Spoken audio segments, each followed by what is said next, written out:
Sesudah itu terjadilah yang berikut. Absalom bin Daud mempunyai seorang adik perempuan yang cantik. Namanya Tamar. Dan Amnon bin Daud jatuh cinta kepadanya. Hati Amnon sangat tergoda, sehingga ia jatuh sakit karena Tamar, saudaranya itu. Sebab anak perempuan itu masih perawan, dan menurut anggapan Amnon, mustahil untuk melakukan sesuatu terhadap dia. Amnon mempunyai seorang sahabat bernama Yonadab, anak Simea, kakak Daud. Yonadab itu seorang yang sangat cerdik. Katanya kepada Amnon, "Hai anak raja, mengapa engkau demikian merana setiap pagi? Tidakkah lebih baik engkau memberitahukannya kepadaku?" Kata Amnon kepadanya, "Aku cinta kepada Tamar, adik perempuan Absalom, saudaraku itu." Lalu berkatalah Yonadab kepadanya, "Berbaringlah di tempat tidurmu dan berbuat pura-pura sakit. Apabila ayahmu datang menengok engkau, maka haruslah engkau berkata kepadanya, 'Izinkanlah adikku Tamar datang memberi aku makan.' Apabila ia menyediakan makanan di depan mataku, sehingga aku dapat melihatnya, maka aku akan memakannya dari tangannya."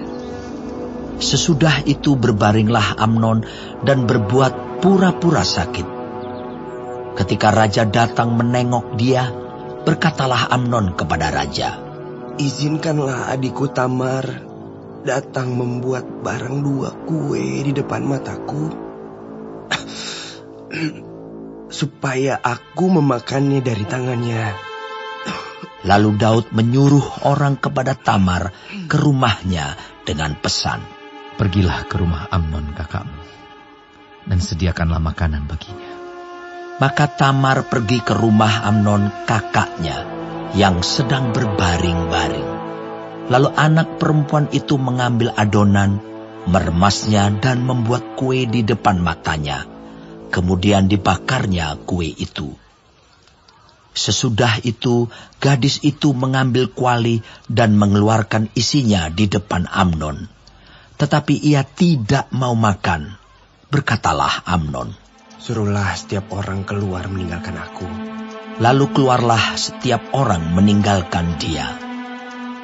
Lalu berkatalah Amnon kepada Tamar, "Bawalah makanan itu ke dalam kamar, supaya aku memakannya dari tanganmu."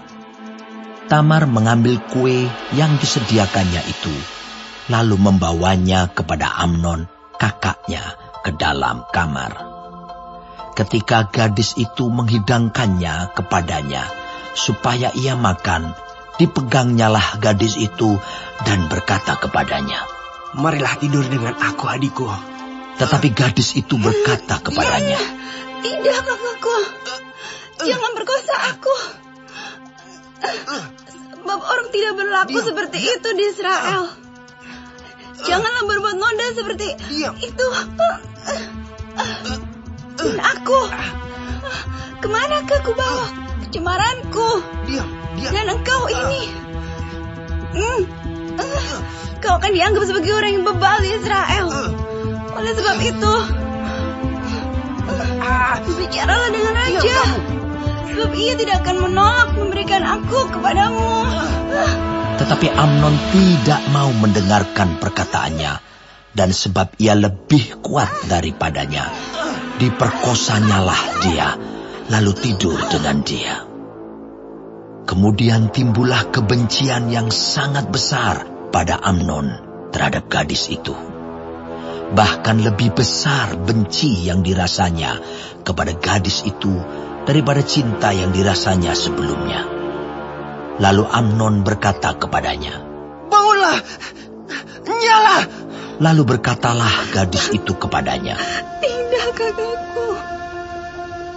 Sebab menyuruh aku pergi adalah lebih jahat daripada apa yang telah kau lakukan kepadaku tadi."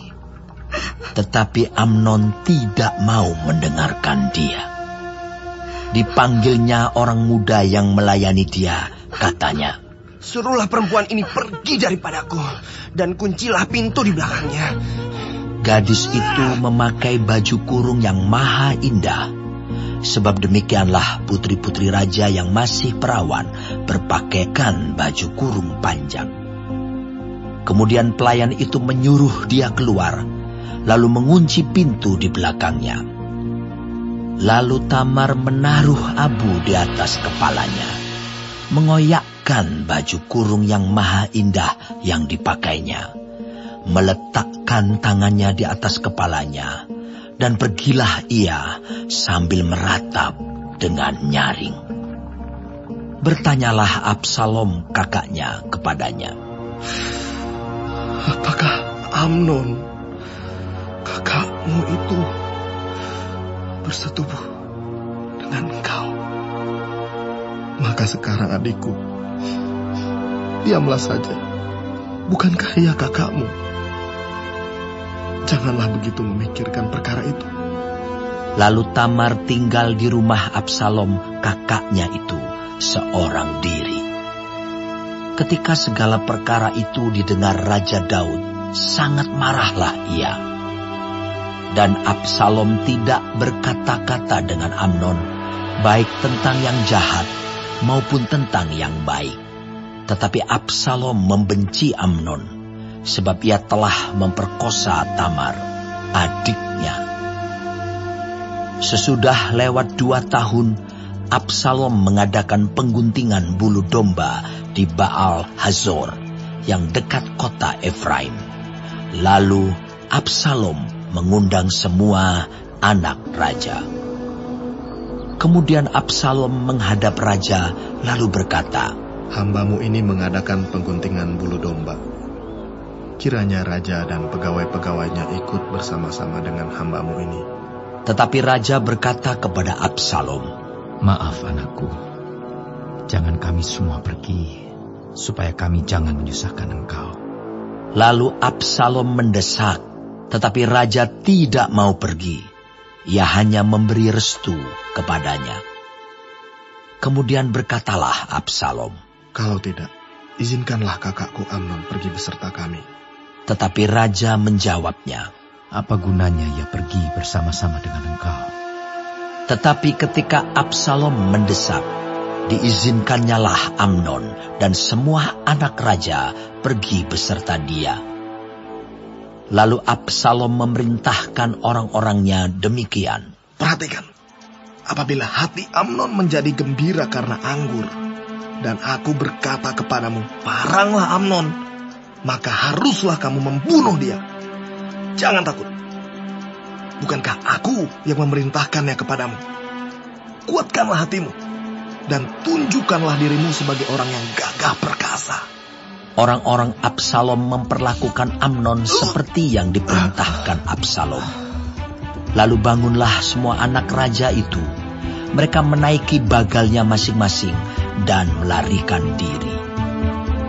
Mereka masih di tengah jalan ketika kabar sampai kepada Daud demikian, "Absalom telah membunuh semua anak raja. Tidak ada seorang pun dari mereka yang lolos." Lalu bangunlah raja, dikoyakkannya pakaiannya, dan berbaring di lantai. Dan semua pegawainya yang hadir padanya mengoyakkan pakaian mereka. Maka berbicaralah Yonadab, anak Simea, kakak Daud, katanya, "Janganlah tuanku menyangka bahwa semua orang muda anak-anak raja itu telah dibunuh. Hanya Amnon yang mati. Sebab hal itu telah terlihat pada air muka Absalom sejak Amnon memperkosa Tamar adiknya. Jadi, janganlah tuanku raja menaruh pikiran dalam hatinya bahwa semua anak raja itu sudah mati. Sebab hanya Amnon yang mati." Absalom melarikan diri. Ketika orang yang berjaga-jaga melayangkan pandangnya, maka terlihatlah olehnya sejumlah besar orang datang dari jurusan Horonaim sepanjang sisi pegunungan. Berkatalah Yonadab kepada raja, Lihat, anak-anak raja datang. Benar seperti kata hambamu ini. Baru saja ia habis berkata, datanglah anak-anak raja itu. Mereka menangis dengan suara nyaring. Juga raja dan semua pegawainya menangis dengan amat keras.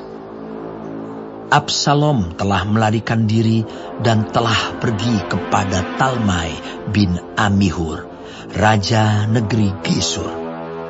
Dan Daud berduka cita berhari-hari lamanya karena anaknya itu.